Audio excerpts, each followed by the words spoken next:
Everyone, welcome back. In this video we are looking at the week 3 first look kind of the NFL. It's kind of like a midweek look of the week number 3, so let's get started. Week 2 was an injury fest, so if you got lucky and didn't have any players getting hurt in your lineup, hopefully you guys did well. And let's get started with this week. So as always, appreciate it if you would hit the like button on the video and subscribe if you haven't already. I'll have the showdown tomorrow. I'll have a video out probably tomorrow for that. And then the final look on Friday. People like the other format that I had on Friday, so I'll probably do one video of each format per week for NFL. So let's get into it. If you want to join us, you can visit the website, links in description. Probably will have some sort of discount once again, like I had a couple days ago for football if you wanted to get in with NBA ending and baseball, heading into the postseason this week. So let's get started at quarterback. We have quite a bit of good options at the top. We have the two best quarterbacks, or two of the best quarterbacks. I don't want to start a debate here in Lamar Jackson and Patrick Mahomes squaring off in the Monday night of this week 3, so they are not on the slate. That's going to be an amazing showdown. I cannot wait for that in Monday. But for Sunday, we have 13 games once again. We have Russell Wilson as your most expensive quarterback facing off against Dallas. Now, right off the bat, that Dallas-Seattle game looks to be the best game stack of the week. There's not a ton of game stack that I really like this week, except for that one. I guess Cincinnati-Philly, you could run it back a bit. I'm not that interested in running it back with like the San Francisco and New York Giants team. I don't want to stack that. The Pittsburgh-Houston, don't really see stacking that game. There's just a lot of teams that I like individually, but not as part of a game stack. So except for that Dallas-Seattle game. Both quarterbacks are above 7K. Both quarterbacks have been unbelievable to start the season, especially Russell Wilson. He has 9 touchdown passes, and he has like 11 incompletions, which is just ridiculous. He had 5 touchdown passes last week. He threw some amazing deep balls to his wide receivers, including Metcalf, who made that great catch over Gilmore, and then throwing one to Brown. Caught that, had like a 6% chance of completing that one, but he put it right on the money. So Wilson at 7,300. It looks to be like a really good play this week. Hopefully the weather holds up in this game. There's some chance that it could rain, but it's a little bit too early to tell. So if the weather's fine, I'll be really interested in both sides of that one. Prescott looks great too. He led that improbable comeback against the Falcons. Falcons once again blew a big lead. Prescott, they got that onside kick, and then he had 3 rushing touchdowns. Took some of those obviously away from Ezekiel Elliott, but Prescott can do that. He's a big guy around the goal line. He can run it himself if he wants to. Against Seattle, both quarterbacks look really good. Probably Wilson I like a little bit more, just because I don't think Prescott's going to run it that many times or throw for 47 times a game. Kyler Murray, get a big discount, kind of a big discount, $500 from Prescott. He has just been unbelievable also to start the year. He has 3 rushing touchdowns in 2 games, and that's something you would expect from Murray. He just runs a lot. His rushing upside has taken away from Kenyon Drake, because in the red zone, Murray likes to take off and score in the end zone. He also throws quite a bit, 38-40, which is good to see. So I like him a lot against Detroit. They are just, we saw what happened last week. They kind of looked good at the beginning and then kind of fell apart. Definitely think Kyler Murray and DeAndre Hopkins look like a great stack once again this week, or just using Murray as a one-off. So I like Murray. Gives you that running upside. Always gives you that higher upside than normal quarterbacks, just because he can rush for 100 yards or rush for a couple touchdowns. And then in the mid-range here, not that interested in some of these guys. Not interested really in Matt Ryan against the Bears. Cam Newton looks fine because he also gives you that rushing upside. He's 67 against the Raiders. I'm not really keen on Ben Roethlisberger or Stafford. Burrow looks okay against Philly.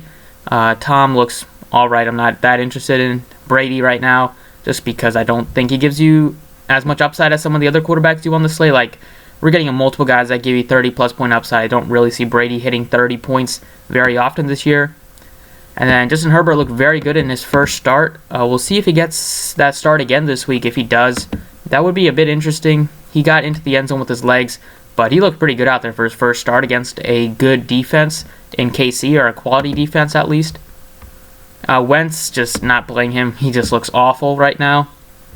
I guess you go play Trubisky if you want. He's only 5,700 against Atlanta. And then we have some question marks with Garoppolo and Taylor. And then Jones just lost another big weapon with Sterling Shepard going on the IR earlier today. And Kirk Cousins was probably one of the worst quarterback performances I've ever seen. 11 of 26, 3 interceptions. Didn't get benched either. They just rolled with him. And it wasn't like he was facing a juggernaut defense. He was facing the Colts defense, which I guess is okay, but they're nowhere near the top 5 defenses in football this year. So for me right now, I'm kind of interested in paying up a bit at quarterback. There's not that much I like in the mid-range. So if I was paying up, it would be for Kyler Murray or one of the two in that big game between Dallas and Seattle. Right now, I like some of that savings that Kyler Murray gets you at 6,800. Moving on to running backs here, Christian McCaffrey. We have a bunch of question marks and a bunch of guys that are out this week. So McCaffrey is out against a pretty good rush defense of the Chargers.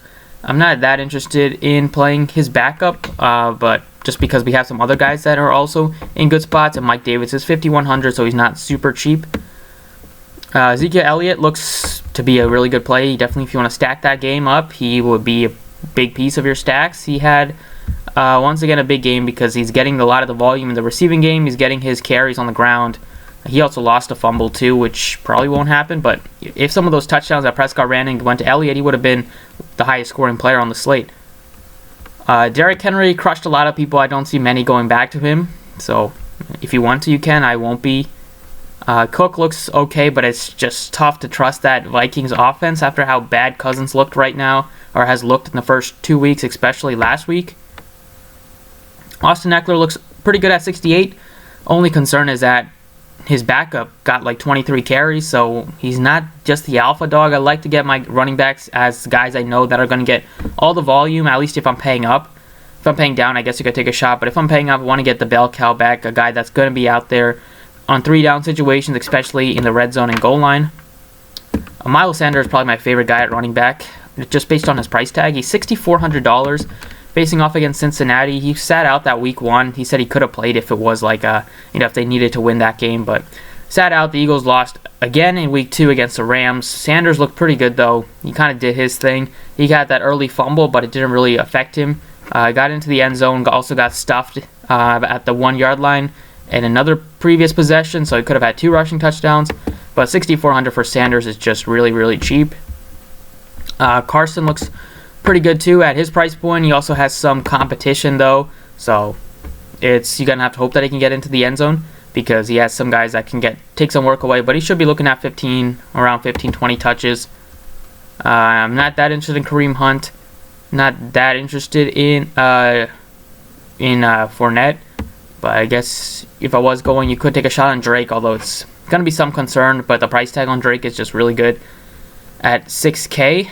Mixon is $5,900. He has looked he's been a little bit disappointing, just not really getting the volume on the ground that you would expect. 2.9 yards per rush against the Browns and then 3.6. Both teams were pretty good defensively.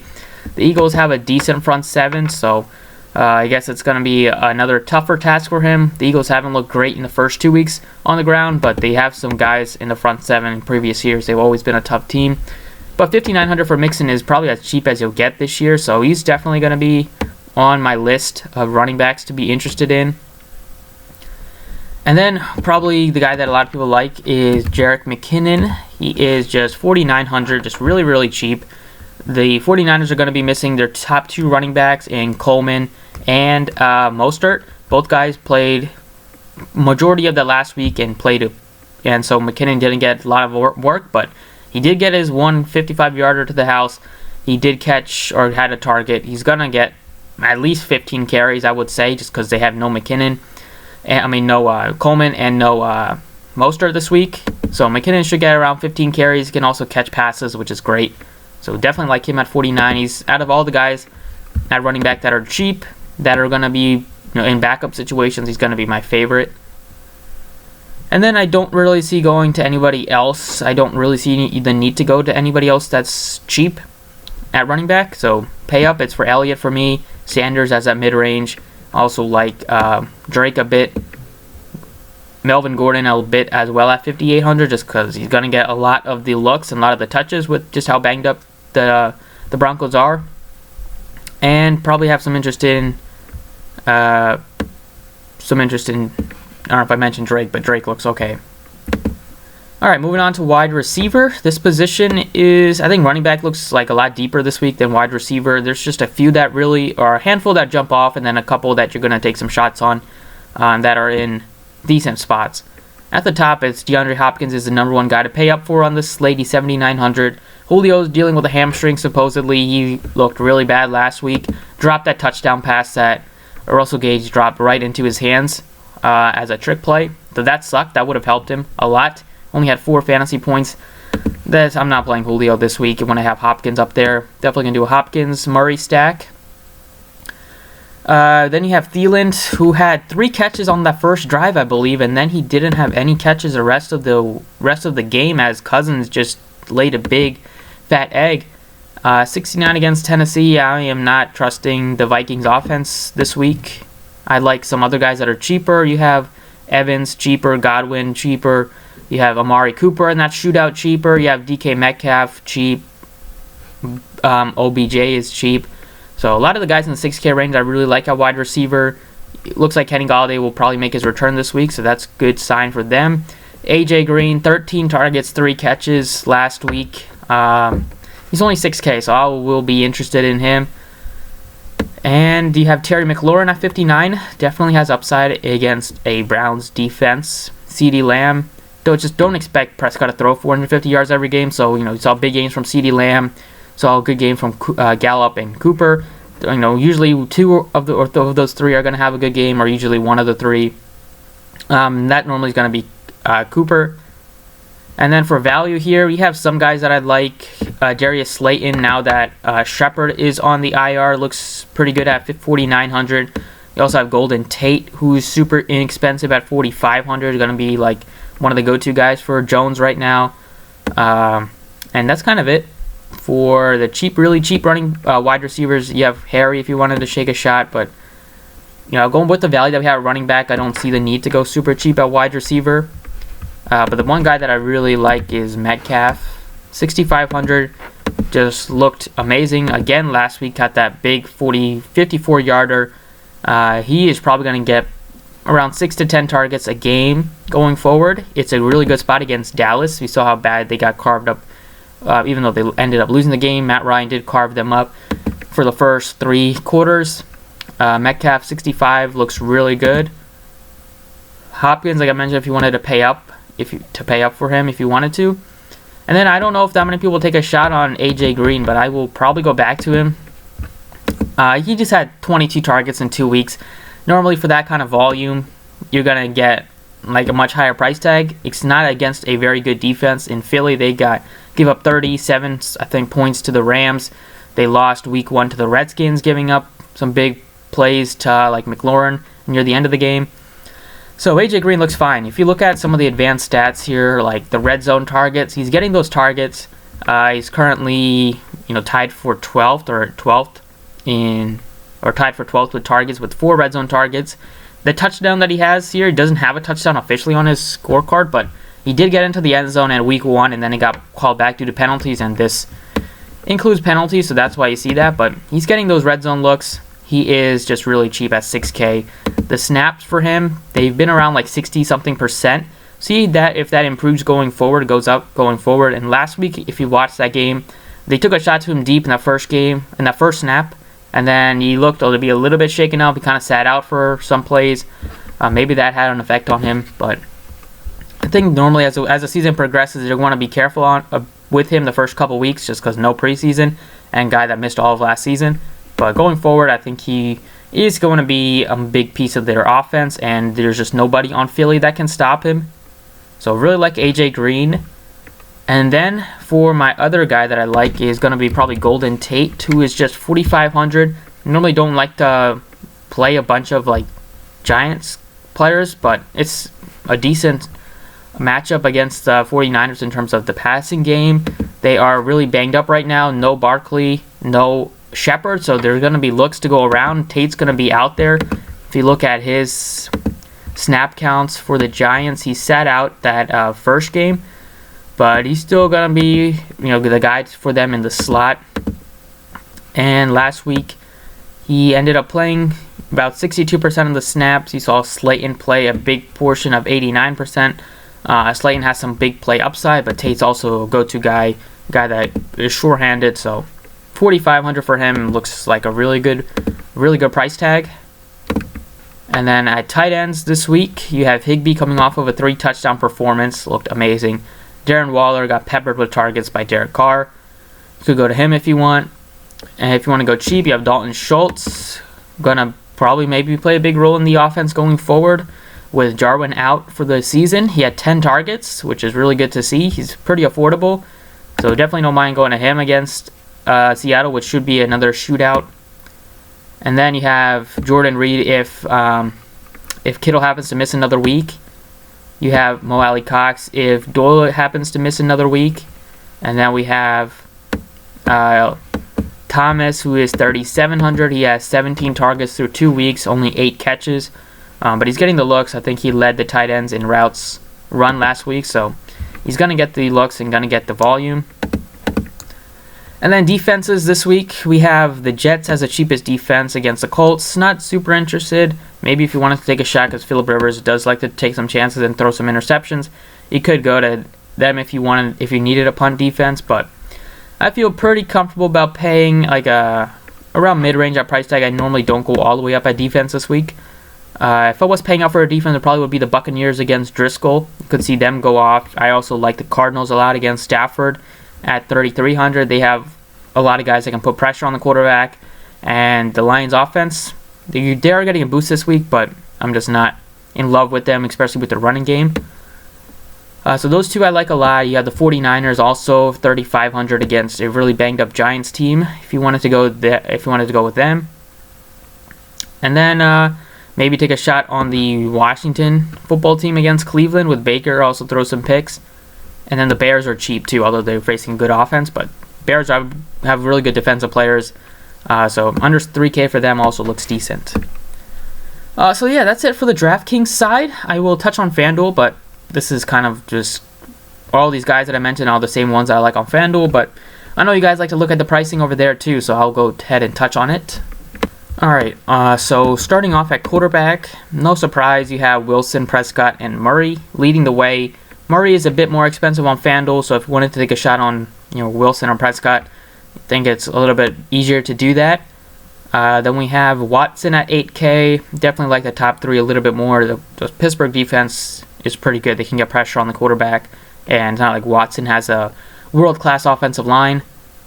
Cam Newton looks okay. I'm not looking at Wentz at all at his price point, 76. Expensive. I like Burrow more. I like... that's kind of dies off a bit. Don't really like going super cheap here. Maybe if you wanted to play Phillip Rivers, I guess. But this doesn't have upside that much. I'm going to get my quarterbacks that have upside, especially guys that can run. And so I'm looking at Murray, Prescott especially, maybe Wilson. I like Murray right now. Just fits with what I have. Running backs, Ezekiel Elliott is my favorite at 9K. And then look at like Jacobs at 83. And then maybe look at Henry, but I'm not interested in him. And then for value here, we have Miles Sanders at 74, so that's a really good running back price tag for him. You have Jonathan Taylor at 67. He got a lot of the volume. Price tag is up, though, on him a bit, so you're going to have to need him to have another good game and get into the end zone probably. Melvin Gordon just going to get a lot of looks and a lot of touches. Drake looks okay at his price point. And then if we go cheap here, we have Jerick McKinnon at 57. That looks really good.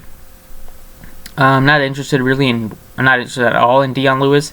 I'd much rather go to McKinnon.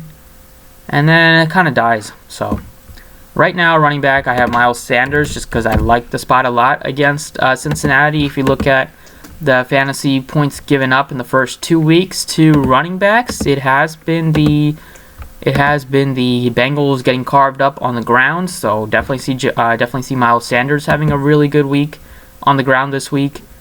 And then it's Jerick McKinnon just because he's so cheap and he's going to get the catches, he's going to get the carries, probably gets goal line looks too. It's against a bad Giants defense, so a lot lining up for McKinnon.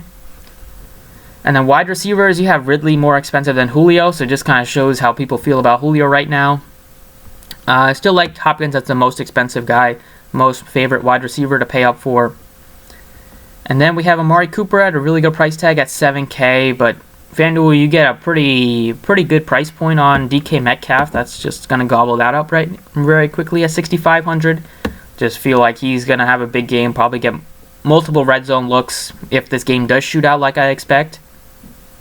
And then we have some guys that you could look at like Will Fuller at 6K for a big play upside. And then you have AJ Green as 5,900.